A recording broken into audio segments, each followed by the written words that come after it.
Does your school have cliques? You know, those groups of people who they just bond together based on things they have in common? I mean, at my school, there was the band clique, you know, or the sports clique, or like three-pointer, or the smart kids, me, duh, or even the church kids, me, again. I mean, I think I was like all those kids at one point or another.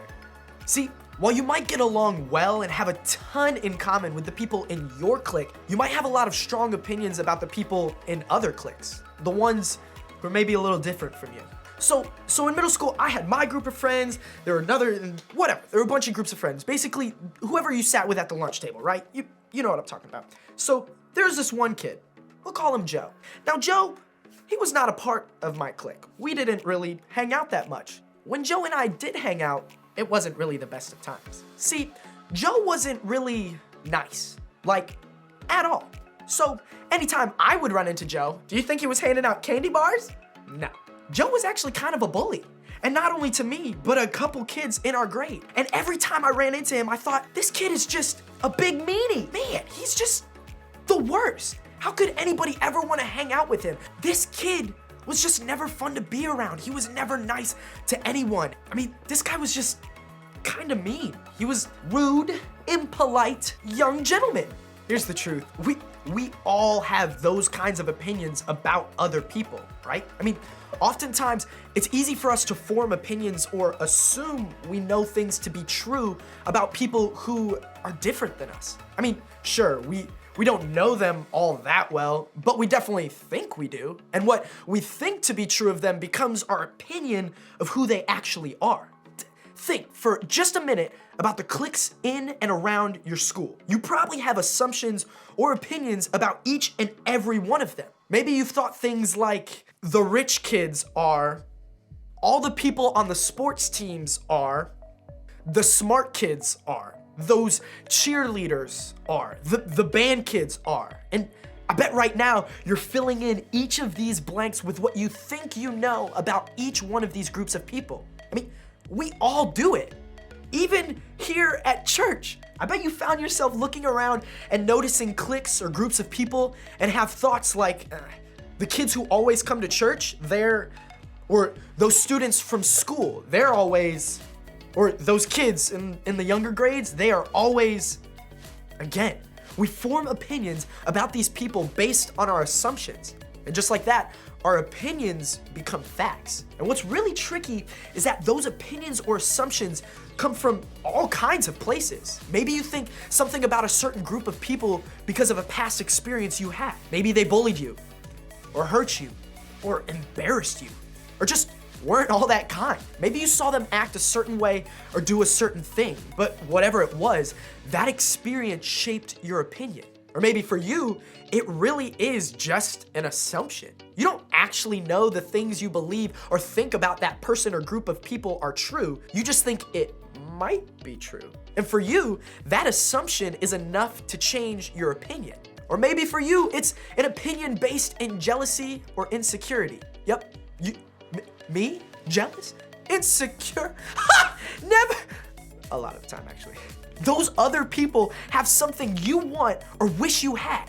And because you don't, you have negative feelings or opinions about them. Whatever the reason, when it comes to people who are different than us, people we don't really understand, we let our judgments and opinions affect how we view them. That's a problem for a lot of reasons. I mean, for starters, our judgments aren't usually nice and kind thoughts. We aren't typically describing people we don't really know with words like awesome or so cool, or they're just so fun to be around. Not only does that mean we're judging or seeing them negatively, but it also means we probably aren't going to give them a chance in the future. I mean, we've already made up our minds, right?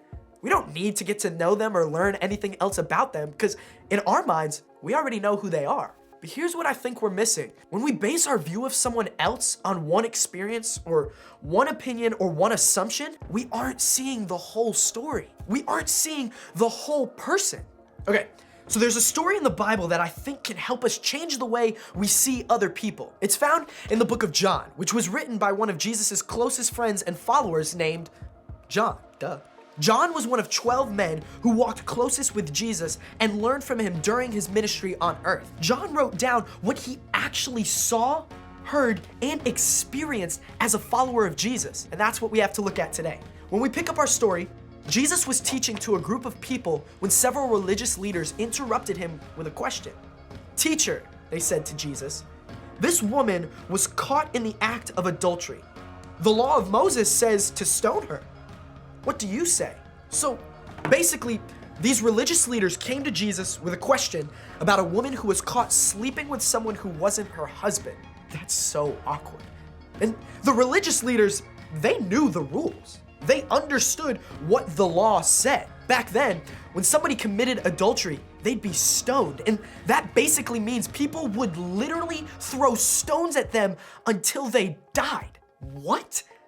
These religious leaders thought they knew exactly what Jesus was gonna say about this woman. They were so sure that they interrupted his teaching just to get the answer. And they knew the answer was not only going to prove they were right about who this woman was, but also show how much better they were than she was.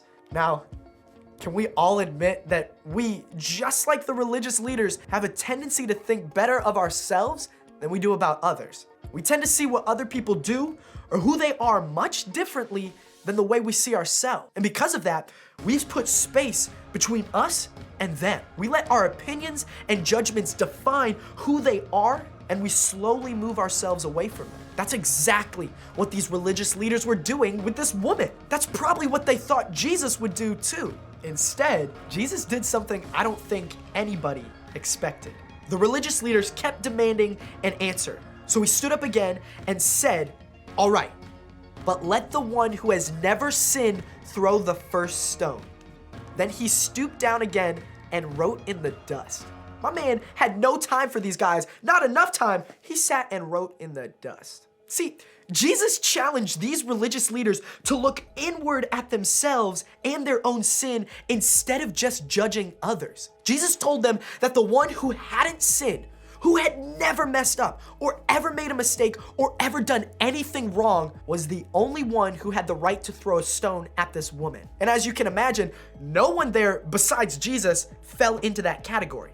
While they were standing there, the religious leaders felt convicted and their argument shut down completely. Instead of throwing stones like they planned, John wrote, after they heard what Jesus said, they slipped away one by one by one. And soon, it was only Jesus left standing with this woman. Here's what happened next. Then Jesus stood up again and said to the woman, "Where are your accusers? Didn't even one of them condemn you?" "No, Lord," she said. And Jesus said, "Neither do I. Go and sin no more." While the religious leaders had judged this woman on only one thing they knew about her, Jesus saw something else. Jesus saw this woman as so much more than one bad decision. She was so much more than one opinion or one judgment or one experience. Jesus knew the whole story, and he loved her no matter what. Nobody in this story was really who everyone else thought they'd be. Everyone judged this woman as bad, but Jesus showed that she was worthy of forgiveness and a future. Everyone judged these religious leaders as good, but Jesus showed that they were no better than the woman they came to stone. The truth is, we are all made in the image of God, and that alone makes us worthy of his love and forgiveness. That's the way Jesus saw other people, and he calls us to see them in the same way. Jesus wants us to remember that there's more to other people than just our opinions of them. Kind of like my friend Joe we talked about earlier, who was kind of mean to me. You see, later in the school year, another kid was picking on me, and out of nowhere, Joe came up and stood in between the two of us and defended me. He told the other kid to walk away and leave me alone. But I thought Joe was just mean, but maybe he's not always like that. Maybe my one experience with him isn't who he actually is. You see, reducing someone to just one judgment or opinion causes you to miss so much. I mean, those band kids at your school, maybe they're really funny, but you have no idea because you've judged them as boring. Those cheerleaders in the lunchroom might be the nicest people in your grade, but you just assume they're mean, and that's become who they are in your eyes. Those kids in your small group who come to church all the time, maybe they're struggling with the same things you are, but you'll never know because they're perfect in your opinion. You might be missing out on so much about someone by simply letting your opinions and judgments define them. So my challenge to you is to remember this: there's more to others than just our opinions of them. To help you remember, I want you to try one of these two things this week. First, worry about yourself. Yeah, I'm calling you out. When you find yourself about to form an opinion or make a judgment about someone else, worry about yourself instead. Just as Jesus reminded those religious leaders, we've all got our own mistakes and missteps to worry about. So instead of focusing on someone else's behavior or interests or choices that you don't understand, focus on what you're doing and how you can better live out the life God has for you. Or maybe remove the judgment. Think about who in your world that you've judged or formed an opinion about without truly getting to know them. What if instead of judging them with what you think you know about them, you let the facts define them? What if you only focus on what you know to be true about them? Now, while you may not know much about the other person or group of people right away, you do know this for sure: they are children of God, made in His image and deserving of His love. Just start there. Then, instead of making assumptions, think of them with compassion, love, and kindness and grace, just like Jesus did. Remember, there's more to others than just our opinions of them. As you head out today, ask yourself this question: what's one way I form opinions about people who are different than me?